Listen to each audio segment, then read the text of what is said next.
Bonjour à tous, je vais vous présenter dans cette vidéo la méthode qui consiste à déterminer une distance entre deux points de l'espace. Alors la distance entre deux points que je vais noter A et B par exemple, c'est tout simplement la longueur AB. Pour déterminer cette longueur AB, on va faire comme en seconde, c'est-à-dire qu'on va dans un premier temps déterminer les coordonnées du vecteur. Ici on va être l'abscisse, l'ordonnée, mais aussi la cote. Et quand on aura déterminé les coordonnées du vecteur AB, on va pouvoir en déduire la distance entre le point A et B avec cette formule qui est racine carrée de l'abscisse au carré plus l'ordonnée au carré plus la cote au carré. Une formule qui ressemble à celle de seconde, sauf qu'ici on a la cote au carré en plus.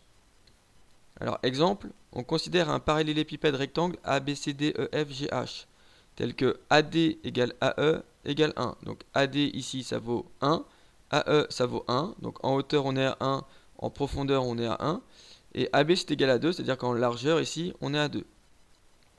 Le point I est le centre du carré ADHE, donc on a le point I qui est ici, et le point J est le milieu de l'arête DC. Justifier que le repère D, donc D c'est l'origine, à partir de D je vais mettre mon premier vecteur qui est DA, donc DA c'est mon vecteur unitaire pour l'axe des X, l'axe des abscisses, donc ça me donne la direction de mon axe des abscisses, mais aussi le sens, mais aussi mes unités. DJ c'est mon deuxième vecteur unitaire, celui de l'axe des ordonnées, des Y. Donc la droite DJ, c'est l'axe des Y, l'axe des ordonnées. Et la longueur des J correspond à 1 au niveau des ordonnées. DH, c'est l'axe des Z, l'axe des cotes. Donc DH, ça me donne la direction, pareil, de l'axe Z et aussi le sens et les unités. Alors on a un repère de l'espace parce que nos trois vecteurs ne sont pas coplanaires. Et on a les trois vecteurs ici en rouge qui sont orthogonaux dos à deux. Le vecteur DA et le vecteur DJ sont orthogonaux. DJ et DH sont orthogonaux. Et DA et DH sont aussi orthogonaux. Donc on a bien un repère ortho-normé, normé parce que la longueur DA et la longueur DJ et la longueur DH, elle vaut 1. La longueur DJ vaut bien 1 aussi puisque J est au milieu de DC et DC vaut 2. Donc on a bien les mêmes longueurs DA, DJ et DH qui sont toutes égales. Question 2. Donnez les coordonnées des points B et I dans le repère D, DA, DJ, DH. Donc le même repère que dans la question 1, le repère ici qui est en rouge. On va donner les coordonnées des points B. Alors on pourrait les donner assez facilement graphiquement.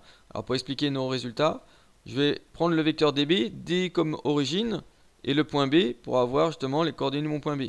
Donc si je pars de l'origine pour aller à B, D vers B, c'est mon vecteur qui est en vert ici, il est égal à quoi? Il est égal à DA plus AB, DA plus AB, ma relation de Chasles.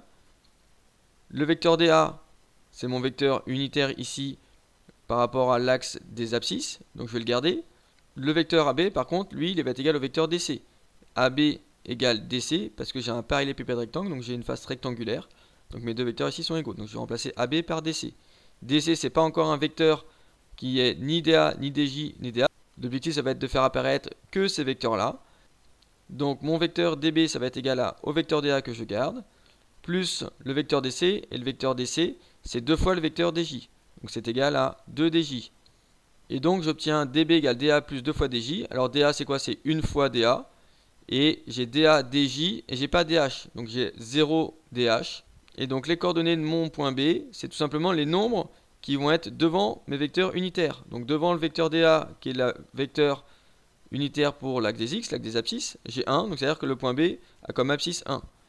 J'ai un 2 devant le vecteur DJ qui est le vecteur unitaire pour l'axe des Y. Donc ici 2 pour l'ordonnée du point B. Et la cote, c'est le nombre devant le vecteur DH, c'est-à-dire 0. Et donc j'obtiens B qui a comme coordonnée 1, 2, 0. Alors graphiquement, si je pars du point D qui est l'origine, le point B sur l'axe des X, on avance bien de 1 ici. D'accord? Donc j'ai bien 1 ici en X. J'ai 2 en Y parce que je décale de 2 vers la droite ici, parallèlement à la droite des J. Et en hauteur, je suis à 0, donc au niveau de la cote, je suis à 0. C'est ma troisième coordonnée du point B. Donc j'obtiens 1, 2, 0 pour les coordonnées du point B.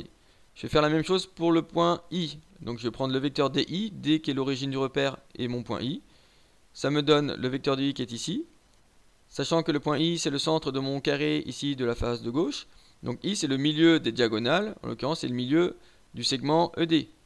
Donc si I c'est le milieu de ED, ça veut dire que le vecteur DI ça va être égal à 1 demi de DE.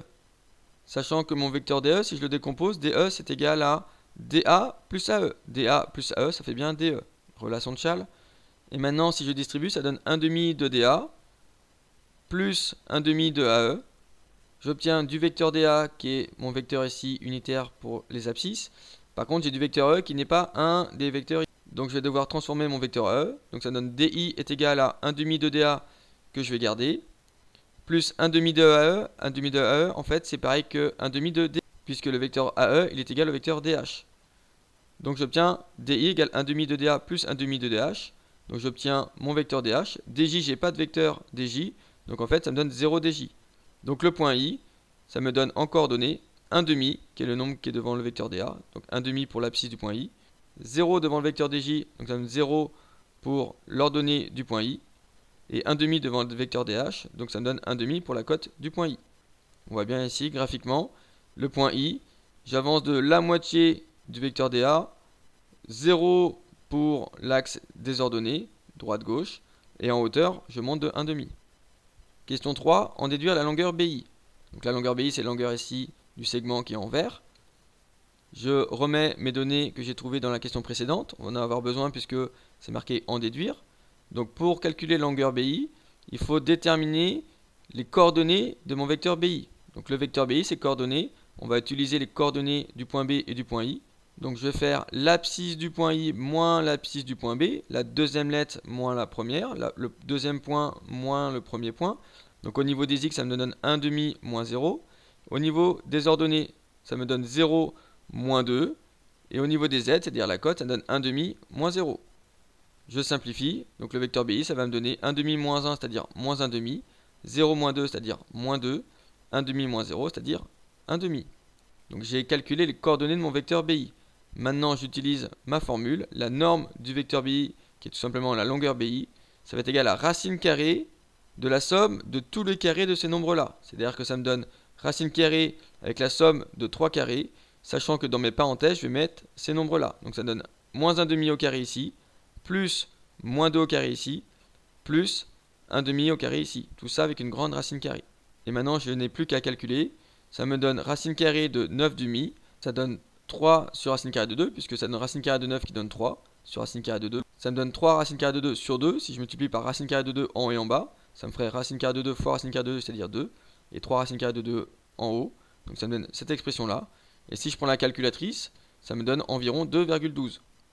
Ce qui paraît plutôt logique, puisque la longueur BI elle est un tout petit peu plus grande que par exemple la longueur BA, qui vaut 2.